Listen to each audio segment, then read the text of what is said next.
Eh bien, bonjour et bienvenue. Alors, aujourd'hui, eh bien oui, je vais, comme indiqué sur mon Twitter, j'avais mis que j'allais faire le test de l'Exo, le Scorpion Exo qui est, juste là, voilà. Euh, et donc je vais en profiter pour faire aussi donc le comparatif entre mon ancien casque, le Shark Squall, et le Scorpion Exo. Je vous montre aussi à côté donc la housse pour la moto là de chez Oxford que j'ai acheté et donc le top case que j'utilise, le Maxia de chez JV 52 litres. C'est des choses que je vais tester, enfin que j'ai déjà testé forcément, mais que j'utilise et que je vais faire des petites vidéos dessus. Ça pourrait peut-être vous intéresser. Donc la housse de chez Oxford et le top case 52 litres de chez JV qui m'est très utile. Donc on va en venir au test. Donc, on va commencer avant d'aller sur la route, puisque forcément le Shark Squall, je le connais déjà bien, je l'ai depuis euh, clairement plus d'un an, je sais plus exactement combien, mais bon, plus d'un an. L'Exo, le Scorpion Exo, je l'ai depuis même pas une semaine. J'ai roulé un petit peu avec. Donc ça, c'est, on va dire que je filme ce passage avant le test complet de l'Exo. C'est juste mes premières petites idées. Mes premiers petits commentaires par rapport aux deux casques. Donc, on va commencer par le Shark Squall. Voilà, donc le Shark Squall. Euh, les points positifs, c'est un très bon casque. On va dire, oui, ça m'a énervé que ce casque, j'ai encore des problèmes avec la visière, mais en général, c'est un très bon casque. Ma première raison personnelle pourquoi j'ai acheté ce casque-ci, c'était les LED, pour question évidente de sécurité. Et je dois dire que juste pour ça, ce casque-ci vaut la peine. Il doit, pour l'instant, je ne sais pas les prix exacts de ce modèle maintenant, mais il doit être entre 200 et 250 euros, plus ou moins. Franchement, c'est un bon casque. Je veux dire, niveau insonorité, il est très bien. Hein, c'est pas le meilleur, mais il est très bien. Niveau sécurité, bon, il a toutes les normes, plus les LED qui fonctionnent très bien. Je vais vous montrer ça tout de suite, comme ça, hop, c'est le petit bouton qui est juste ici en dessous. C'est très facile d'accès, que ce soit avec n'importe quel gant, même les gros gants d'hiver, j'ai aucun souci. Vous appuyez une fois, boum, c'est fait. Donc vous voyez les LED de devant, même avec la lumière qu'il y a ici chez moi, on les voit très bien. Hein, ils sont très puissants. Les LED derrière, là de chaque côté, voilà. Et vous rappuyez encore une fois, hop, et ça clignote. L'avantage de ça, c'est que le soir, en revenant en ville ou sur l'autoroute par exemple, on est constamment visible et il ne faut pas juste qu'il y ait des phares d'une voiture qui viennent sur nous pour qu'ils nous voient. Même si on est derrière le véhicule, peuvent nous voir beaucoup plus facilement aussi. Donc c'est très bien. Et vous rappuyez une seule fois, hop, et ça s'éteint. Ça, alors peut-être un tout petit point négatif, mais moi j'ai jamais eu ce souci là, mais un petit point négatif c'est si vous chargez complètement, il y a le petit passage ici en dessous, voilà, je sais pas si ça va se voir, il y a la petite micro USB qui est juste là, ça ne gêne en rien hein, dans le casque. Vous le chargez complètement, ça prend allez, 1 heure et quelques, 2 heures gros max à charger, enfin voilà. Bon, il n'y a pas d'indicateur, hein, donc voilà, vous laissez un petit temps charger et vous dites que c'est bon. Si vous n'utilisez pas pendant, moi je crois que c'est une fois, je l'ai pas utilisé pendant une semaine entière, 6 jours je crois, où j'ai pas travaillé le soir. Euh, il se décharge automatiquement. Mais bon, il faut quand même quelques jours. Moi personnellement, j'ai eu ça qu'une seule fois, puisque toutes les semaines je travaille le soir, donc j'utilise tous les jours quasi les LED, donc je n'ai pas remarqué ce problème. Si vous utilisez le LED une fois tous les 15 jours, forcément vous allez voir que ça va être déchargé, ça peut être embêtant pour vous à se rappeler à chaque fois de recharger, mais je pense que les personnes qui vont acheter ce casque-ci, c'est surtout les personnes comme moi qui roulent beaucoup la nuit et qui vont du coup avoir acheté ce casque, notamment pour l'avantage des LED qui sont présents. En dehors de ça, il y a un autre petit gros avantage, mais ça c'est plus pour les gens qui comme moi font du motovlog, c'est les endroits pour les attaches GoPro, c'est énorme. Vous avez un grand espace ici devant déjà, parce que moi j'adore avoir la caméra ici, chose que ce n'est pas possible avec l'Exo.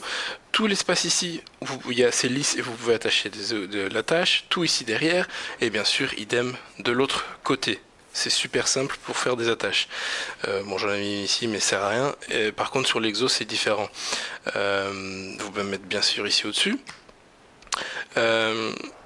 En point négatif,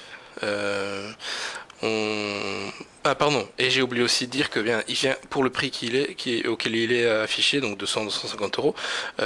Il est assez complet puisqu'il y a déjà le pin lock avec, il y a bien sûr la visière solaire interne. Je vais l'ouvrir.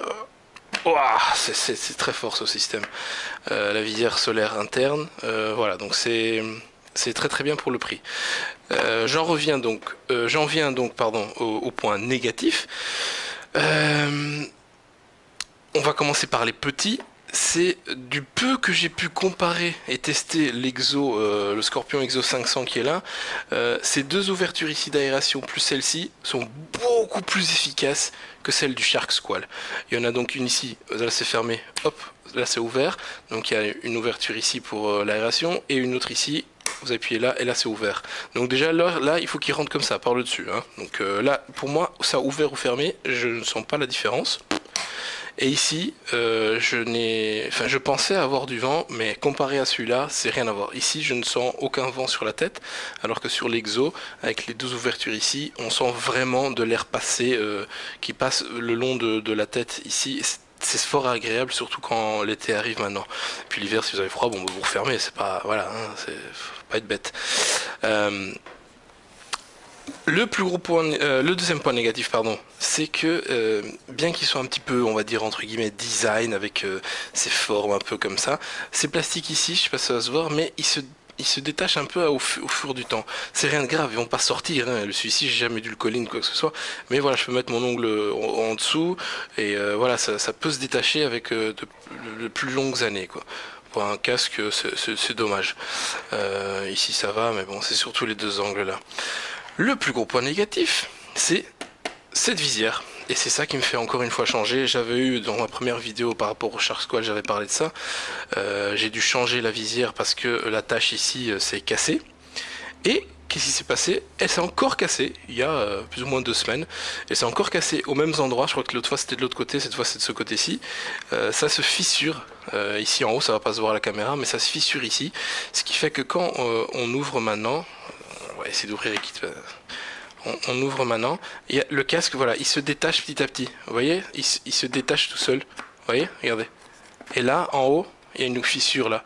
Donc en fait là il est cassé, donc là je peux même plus normalement, on va essayer de l'attacher, je peux même plus, voilà, quand je le referme, vous voyez, il y a l'espace qui se forme, et du coup il ferme pas là, il y a un espace, vous voyez, il y a quasi mon doigt qui rentre, il faut le pousser vers l'intérieur, et là on peut essayer de le fermer convenablement. C'est mal fait parce qu'apparemment c'est dans les premiers casques qui sont sortis. Moi j'ai acheté dans les premiers casques Squall qui sont sortis. Apparemment les autres n'ont pas. Ça, je suis pas témoin donc je peux pas en parler. Si d'autres gens peuvent dans les commentaires, si vous avez ce casque là et vous n'avez pas ce problème, tant mieux pour vous. Mais pour un casque qui coûte ce prix là, pour une visière qui coûte 75 euros, 75 euros cette visière, que j'ai déjà acheté une fois et maintenant j'achète plus, c'est quand même un peu beaucoup quoi. Pour que ça casse comme ça, là ça fait même pas 4 mois que j'ai cette visière là et ça casse à nouveau ici. Et ok, la première fois, bon j'ouvrais toujours parce qu'il y a que ce côté ici hein, pour ouvrir, donc vous poussez. Mais là, avec cette visière-ci, je faisais toujours attention à pousser ici et pousser ici pour pas forcer les attaches ici parce que je pensais que ça allait encore casser. Et effectivement c'est encore cassé, mais même en faisant attention ça casse. Alors parce que Shark ils disent qu'ils ont un super système blocage ici de vent, j'en sais trop rien. Alors oui c'est vrai, c'est super, ça y a pas de vent parce qu'on par contre avec un système aussi pourri d'attache ici, il devrait pas avoir ce système ici parce que quand vous voulez essayer d'ouvrir, alors on va essayer d'ouvrir juste comme ça, regardez, il faut pousser, voilà, et ça pousse l'attache ici vers l'arrière et du coup ça, je suppose que c'est ça qui fait que ça brise. Et du coup, les visières sont toujours cassées. Ouais, là, regardez à nouveau, elle est encore séparée. Il faut encore la repousser vers l'intérieur pour voir qu'elle est correcte. Donc là, comme la dernière fois, à mon avis, ici, ça va fissurer dans pas longtemps. Et donc je me suis dit, je vais plus acheter de visière à 75 euros, parce que là, juste en visière, ça me coûtait 150 euros. C'est le prix d'un nouveau casque. Donc non, stop, je donne plus. Et c'est pour ça que j'ai acheté le nouveau casque, le Scorpion Exo 500, une super promo en plus sur icasque.com. Il y avait moins 48%. moins 48% sur le casque, donc c'est quand même super avantageux. Donc ça c'est un peu les points positifs et les points négatifs du Shark Squall. Est-ce que je le recommande? Si il est vrai que ce problème de pinlock, de visière est que dû au premier modèle sorti, ok, je peux vous le conseiller. C'est un casque relativement bon pour le prix que c'est. Je veux dire, le rapport qualité-prix est là. S'il n'y a pas de problème visière, il est un petit peu lourd à mon goût, mais c'est un très très bon casque. Et surtout, achetez-le si vous roulez la nuit. Parce que si vous roulez pas la nuit, il y a beaucoup d'autres casques qui peuvent faire le même effet et peuvent être même encore moins chers que celui-ci, quoi. Hein. Voilà, on va le mettre de côté. Donc ça, c'est donc mon nouveau casque. Euh, j'ai roulé avec pendant quelques heures, on va dire, hein, le temps d'aller au travail. C'est la première fois que j'attache la GoPro ici. Euh, J'en viens donc à mon premier ressenti direct, c'est que bon, j'ai installé relativement vite tout ce qui est l'intercom, c'est très facile à enlever, mais limite plus facile que le Squall. Euh, c'est très facile à tout enlever et tout remettre. C'est très très simple. L'intercom qui est là, le Sena, donc j'ai le SMH5 FM, c'est très très très simple à tout installer, à mettre tous les écouteurs, etc. Seule petite comparaison vite fait que j'ai pour l'instant, donc c'est le premier comparatif, hein, je répète, j'ai pas testé encore en longue période.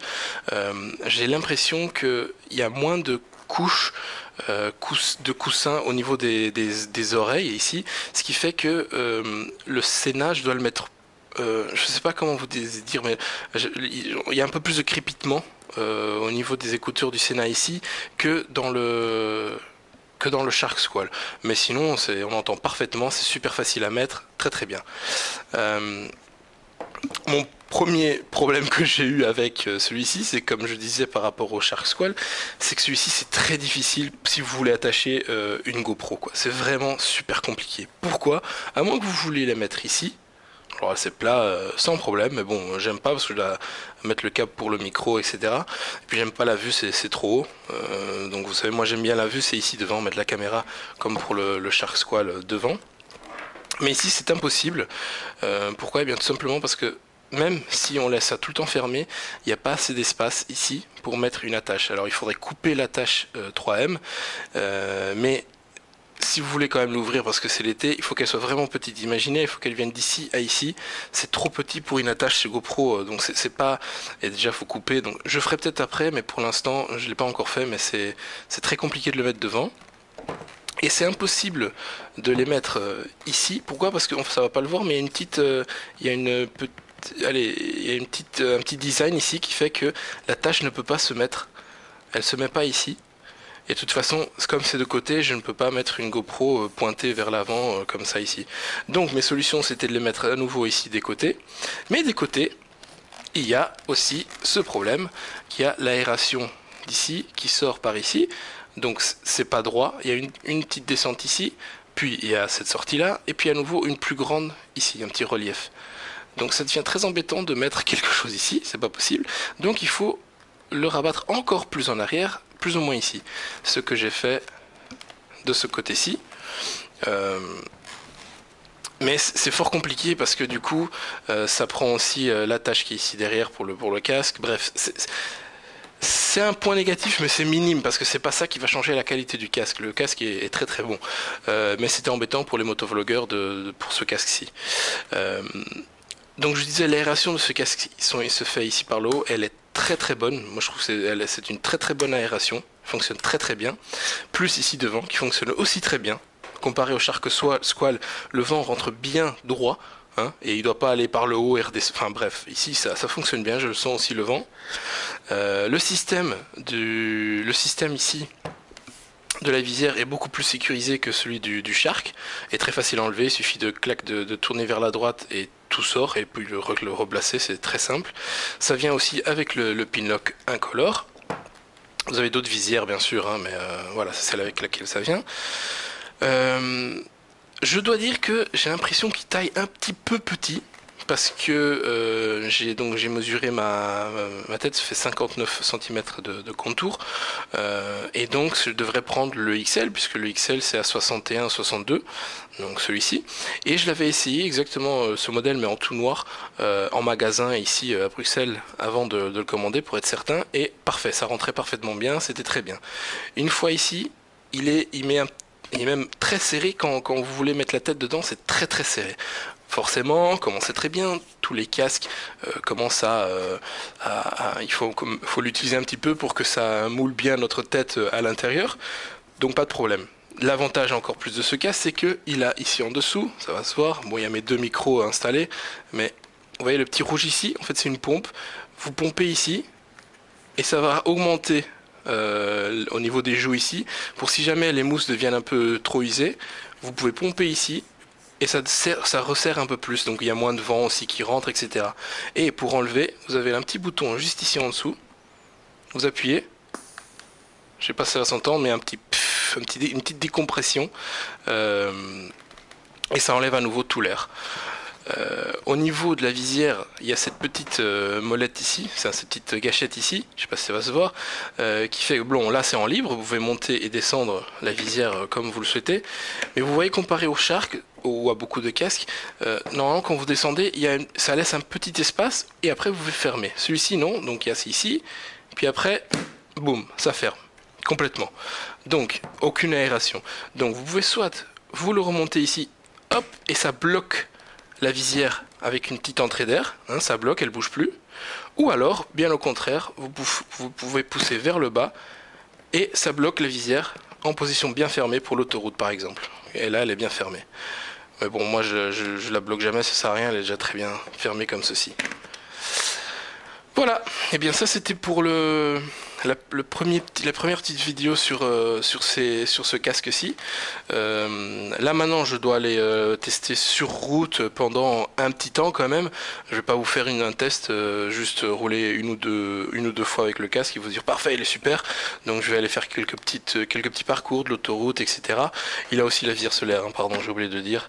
La visière solaire, elle est un petit peu plus faible, on dirait, que celle du Shark, mais elle fait plus d'effet, donc ça doit être une autre matière. Elle protège plus, j'ai l'impression. Donc c'est une très bonne visière aussi. Elle arrive un peu plus haut aussi, hein, au plus haut du niveau du nez, mais c'est pas un problème du moment que votre regard est protégé, il n'y a aucun souci. Donc voilà, sur la chaîne, abonnez-vous à la chaîne pour voir donc le test complet sur le Scorpion, le casque Scorpion Exo 500 R. Après avoir fait quelques petits kilomètres avec, je reviendrai vers vous avec une vidéo, notamment avec la GoPro et le micro à l'intérieur pour vous donner mes impressions plus en détail de la qualité du casque et non seulement de l'extérieur. Voilà, j'espère que ça vous a plu. N'oubliez pas de vous abonner, de me suivre sur la chaîne et sur les réseaux sociaux. Et à la prochaine. Ciao ciao.